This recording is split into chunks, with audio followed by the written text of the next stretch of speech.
I just decided to do a quick video. I am on my porch outside today on the continent of Africa, and I just decided to, it's so nice and peaceful outside today, and I just wanted to do a quick video to show you the view. See, this is my front porch that I'm standing on, and this is the view of where I live. And this is my porch. And I'm thinking about buying a couch, like a chair to sit out here with a table. So sometimes I can sit out here and just enjoy the view. It's very beautiful, very peaceful here where I live. I have had no issues, no problems. Everything is very nice, peaceful, and beautiful here on the continent of Africa. I have been here now a year and a week now. I'm on the continent of Africa. I am in Dar es Salaam, Tanzania. I have my Queen shirt on today. So I just wanted to come to you and do a quick video. And I think I wanted to touch on some things real quick. I just wanted to do, it's going to be a short video.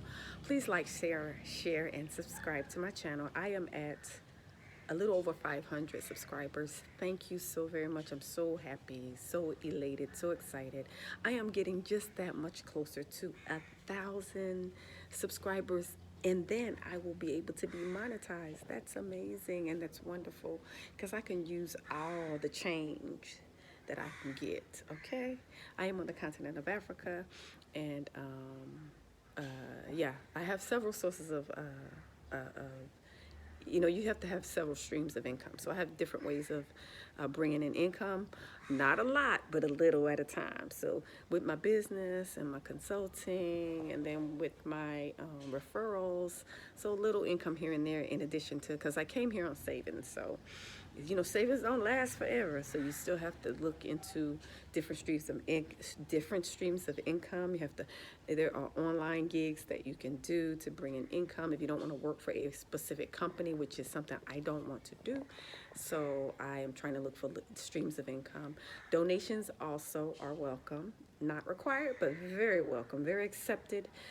Because it's not that expensive to live here, but the most expensive thing that we pay for is our rent, because we usually pay that 3 to 6 months out or a year out. So that could be a good amount of money, but it's still less than in America, and it's still better here than in America. And I wanted to kind of address some of the issues that some people have been having, and a lot of the diaspora have been coming here to Dar es Salaam, Tanzania, and they've been having issues with visas and with immigration and all that good stuff. All that, I guess, is good stuff. Well, I haven't had any issues. Yes, I have been leaving the country, so I haven't tried to get a visa yet. So my plan was to travel the continent. So maybe that is why I haven't really had any issues, because normally I'll go to get like an extension, which is usually 30 days, and then I'll leave the country. So I actually been doing that the whole time I've been here. I have been here a year, and I've left the country about 3 times. So I haven't had any issues because I've been leaving the country. So I know it's very expensive to do that, but yeah, you just have to consider that when you come here, that especially if you have a big family, that you may have to leave the country every 90 days until you get a visa. Since I created a business, now I can get a work permit under my business, which will allow me to be here for 2 years.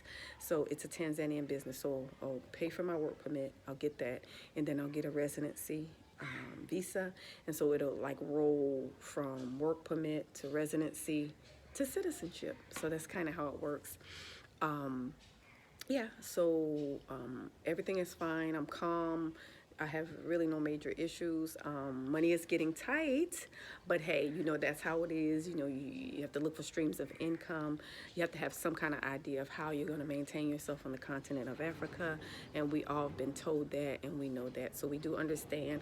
But I do get the fact that we're escaping Babylon, and we're just trying to get out of Dodge. So sometimes we may not have a lot. We may just have enough for a ticket and maybe 6 months rent or a year's rent or whatever. But I would say, just try to go online and look for sources of income, whether it's small gigs, just streams of income. Even if it's not YouTube. Like for me, I'm on YouTube, and I've been on YouTube, but I'm not such a professional.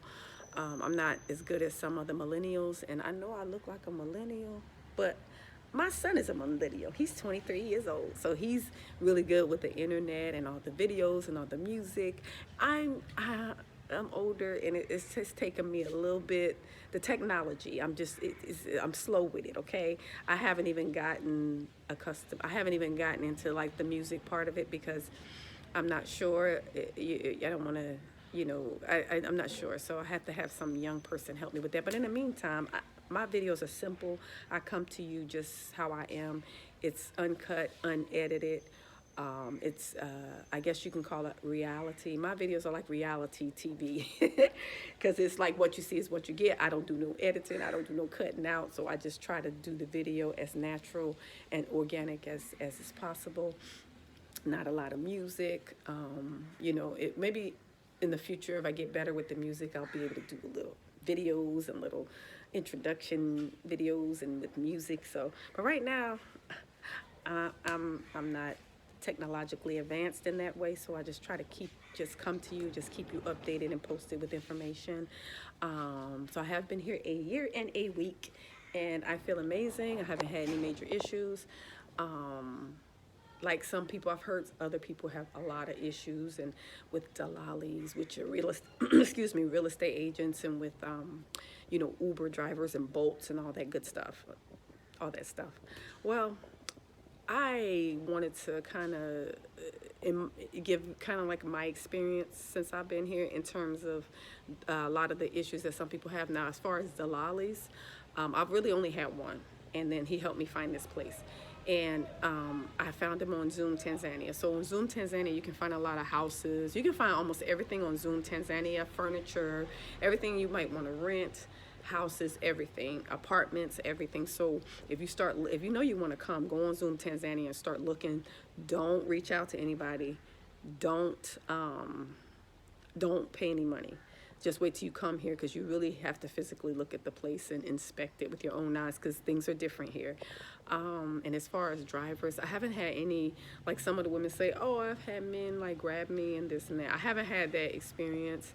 But we also need to consider the fact that this is such a modest country, and the women are really usually covered. So if you come here from the West, and if you dress like naked, you might get a touch. I mean, I'm not gonna say, that this doesn't happen. It didn't happen to me because I usually try to stay covered. Now, I do sometimes show my shoulders, like I wear the halter dresses or the halter tops. I do that sometimes, but I still haven't had any touches. I mean, and they're very nice. Like, I've had more groping. I have been groped more in America than I have been here. Like, if you go to like a party or a bar or a club or something, back in the day when I was in my younger years, they used to, like, you walk past and they grab your hand or grab your arm or something like that. But I haven't had that here. I really haven't really hung out a whole lot. I did hang out a little. I would go out like for dinners, and we would have little cocktail or whatever. But glass of wine, meaning glass of wine. So but I haven't had any issues. I really don't stay out late. Since I'm a single woman, I just move a little bit differently. I try to be home before dark, especially because I'm by myself. And then at night, I really don't ride Bajajis or motorcycles at night. I ride cars, Uber cars that the doors lock. And then I usually have my windows up. So I do take a lot of precautions being here as a single woman. So we do have to consider that when we come here. Yes, it's safe. And I feel safer here than I have in America, to be honest. Because the reason is I guess the things that happen here don't really bother me as much, because coming from the West and coming from America, where they're killing us in the streets, I feel like there's like no comparison. So even if I go through issues here, even if I'm being overcharged or whatever, which, don't get me wrong, I have been overcharged, but now that I learn to know Kiswahili and I can speak it more, I think I know like 100 words, then it is not, and I know the cost of things, and then I'm learning how to say the money in Swahili as well. I don't get overcharged as much, because I usually go to the people that charge me the best prices in my neighborhood where I live, and you'll learn where you could go and shop where people give you a fair price. And then if all fails, you can always shop at like the grocery store, because those are set prices, or you can shop at the mall, Milimani Mall. So that's the name of the mall, Milimani Mall. You can shop there and all the prices are set, meaning everybody pays the same price, us and Tanzanians. If you feel that passionate about spending extra money and being overcharged. Now, some stuff you can't avoid. If you try to do too many things without a Swahili speaker, then you'll definitely be overcharged. If you're trying to, start a business and trying to do it by yourself and go to business offices, immigration, you might be able to manage without a Swahili speaker. But some business offices you do need, like when you try to go to get your driver's license or your TIN number or whatever, sometimes they may not always know a lot of English. I recommend you take a Tanzanian with you. If you want to open a bank account, you take a Tanzanian with you. Just all those different things. And the ease of business here is to work with a Tanzanian because this is their country. And so it's best to consult with them and let them do everything for you. I'm actually right in the role of the women here because since I can't really speak Swahili that well, I can now, but normally I just jump right in the role of what the Dadas here do. So when I'm with my Tanzanian brothers, they take care of everything. Whenever I'm with a Tanzanian, friend or driver, he takes care of everything. So he's talking for me. He's talking, bargaining for me. So I kind of just walk with them. I don't really even say anything. So I think that's maybe why I haven't had any major issues because I kind of step back and I kind of let the brothers, the kakas, do stuff for me.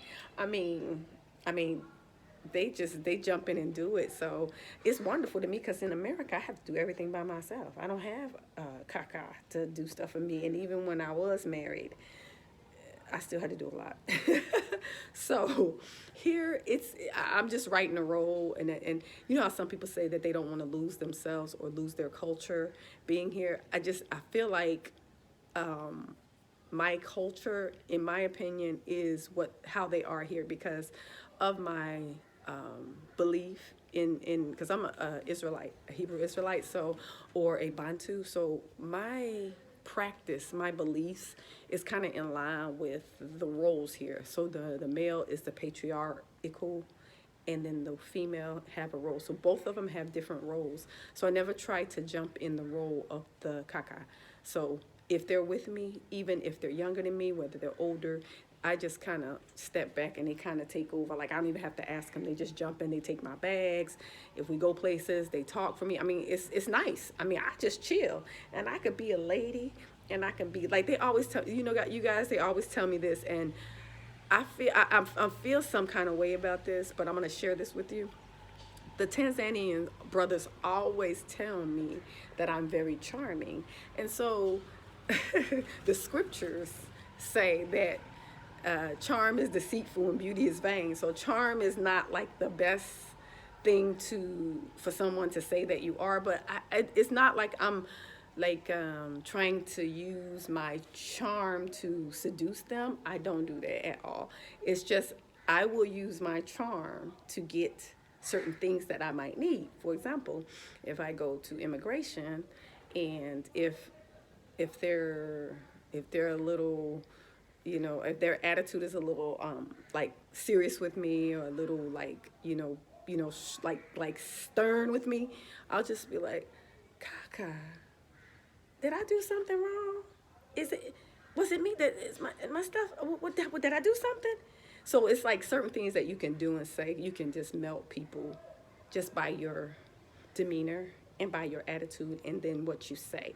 So sometimes that determines the treatment that you get, whether it's with a landlord, whether it's at a vendor, you're buying stuff, or at a restaurant, and immigration, business offices, anything like that. You can kind of melt a person's heart by your demeanor and your attitude and your humbleness. Because they always tell me, you're so charming. They always say you're so charming. And I know they're saying it like it's supposed to be flattering, but then I'm feeling some kind of way like, I know that's not the best word, but that's the word they use. So I just take it as a compliment because I'm always talking to them, trying to tell them like our story and what we go through in America and how we're treated. So I just start talking to them even though they don't know me. And then I will always mix Swahili in there. And they're like, wow, like I have this outgoing personality. So they always tell me that. So I guess even with the Dadas, I haven't had any issues. with even with the sisters, because I do them the same way. So if I'm in the Uber and there's a sister that picks me up and I just start talking to her, I'm like, I say, Dada, you gonna cook them chicha for me? And so I just know how to get people to like warm up to me. And then I start talking to her about, and then they always tell me, they say, you look like Chaga. They always tell me that. And that's, the Chaga tribe in Moshi, Kilimanjaro. I said, I need to go visit them because they say they say my eyes and my forehead or something. And you see I have this like flat face. You see how my face is like flat or whatever. They say I have the same facial features. They also tell me I look like Kosa in South Africa. So they say, you look like Kosa. And then I wear a lot of the colors, the yellows and the oranges. I wear the bright colors. So I have not had any bad experiences here, and it is not for everyone, and everybody's experience is different. And my heart goes out to all those who've had bad experiences, the young millennial women, the 20s and 30s. My heart goes out to you. I'm so sorry you experienced that. But I think with me, I just move a little bit differently because I know I'm a solo traveler and I know I'm a female and I know it's a patriarchal society. So I try to move a little bit differently, even in terms of my appearance and how I dress. I don't feel like I'm losing myself when I wear dresses or skirts, because even though I was in the U.S. and I wore more pants, but here I wear more dresses and skirts just because I like to blend in, and that's my personality. I don't feel like I'm losing myself. I feel like as an Israelite, Hebrew Israelite, this is kind of like the culture that we should dress in anyway, because the scriptures tell us we should be modest anyway, and it tells us a lot of times, about the head covering. Some people don't subscribe to it, but, I do, but I don't push my beliefs off on everybody. I feel like the Most High and the uncreated Creator, the Almighty, if He wants certain women to do that, He'll speak to them personally, like He did for me in terms of, covering my head when I, pray or whatever. So, yeah, that's kind of my experience. I wanted to do a quick video just addressing some of the issues that I've heard with a lot of the YouTubers coming out saying they were mistreated and they hate this place. And saying they were mistreated and then they're leaving this place. So, but I'm still here. I'm still hanging in here as long as the Most High provides finances and guidance for me, and He has been. It's been pretty great. I say it's paradise. It's been pretty great for me, but I'm a simple person. I don't hang out a lot. I'm by myself a lot. I'm a kind of a loner, but I like being alone because it's peaceful.